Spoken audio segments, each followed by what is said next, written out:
Hello, friends. What is your reality? What does it mean? Isn't reality the reality? Are there different realities? If so, how can we call it really a reality in the first place? One of the big companies went to a reputed college for campus recruitment. A few students joined the company at the same time under the same manager. Before completing 1 year, a couple of them resigned and are without any jobs now. When asked, they say it is not a conducive place to work. The top bosses are not good. There is no human consideration in that company. Still, a few, though they didn't leave the company, said they were adjusting with the environment. They also want to leave, but they need to earn to take care of their family, and that is why they are sticking to it. The third set of students said they are fortunate to get placement in such a nice company. We are given a lot of exposures, and so we get chances to learn a lot. So now, what is the reality about that particular company? Is it a good place to work or is it a bad place? The answer depends on which set of students you ask this question to. Let us see another example now. Imagine a scenario. Let us assume I am working in a company. I start working on small projects, and within a couple of years, I get chances to work on a few high-valued, important projects. The company earns huge profits from a few of the projects I head. After that, I hesitate to work in small and trivial projects, especially the ones I know are loss-making.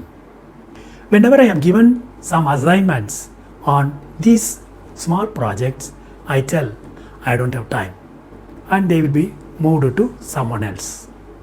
If I can't refuse straight away, I drag it on till it becomes too late, then anyhow they will move it to somebody else. This is the scenario. Now, let us say you join this company and I become your manager. You have the habit of boss is always right and take sincerely whatever project or assignments given to you. I keep assigning you a lot of tasks. At one point, you are really overwhelmed and you say you don't have time for any additional projects. Here, the actual reality is that you are really overburdened, and so you say you can't take any additional work. This is the actual reality, or what we call it the actual territory as far as this scenario is concerned. Now, what I do is, since I used to say I don't have time whenever I don't like the project, I apply that same mental map of mine to this current territory and get tensed why you are not obeying me. Did you face any such similar experiences in your life? If so, please share it in the comment box below. In such situations, either I should have tried to understand your map about this territory, or at least I should have applied logic and evaluated if you are really overburdened. Isn't it? Okay, for example, if you navigate using the map of Chennai to go to a place, you cannot blindly use the map and go, because the map doesn't show all the details en route. For example, there may be many potholes, many diversions, etc. So, the map is only a representation of the actual territory and is not the territory in itself. Another example, 2 years ago, we were driving from Rajapalayam to Kadamalaikundu, a village in Theni area. There is a beautiful road throughout, but I wanted to follow Google Map because it showed me the shortest route. At one point, the road was closed because it was a forest area, but someone opened the gate, so we moved on. After about 2 kilometers, we climbed a mountain. It was only a single lane, unlaid and full of jelly stones, full of ups and downs. Many spots were very scary. Fortunately, there was no vehicle coming on the opposite side during critical turns. Even now, we feel scary how we navigated that day. It took 2 hours extra for that shortest route shown by the map. My wife could not sleep for a couple of days thinking about the risk we took. I understood how meaningful it is to say map is not the territory. Let me give you an example from my own life on how to understand the other person's map. I went to the United States in 1998. Before leaving India, there was a coffee shop outside Chennai airport. I asked coffee, he gave me, finished. It was hot, not very strong. It had milk, moderate sugar. I liked it. After reaching the US, the next day we went to a coffee shop.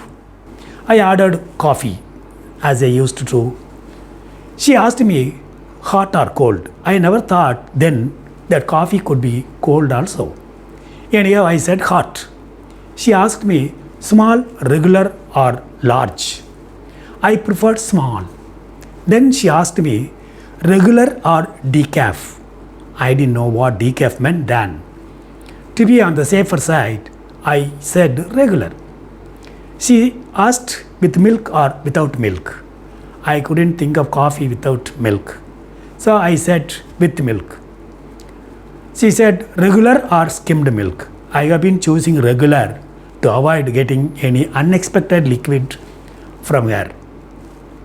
Then she asked with sugar or with no sugar.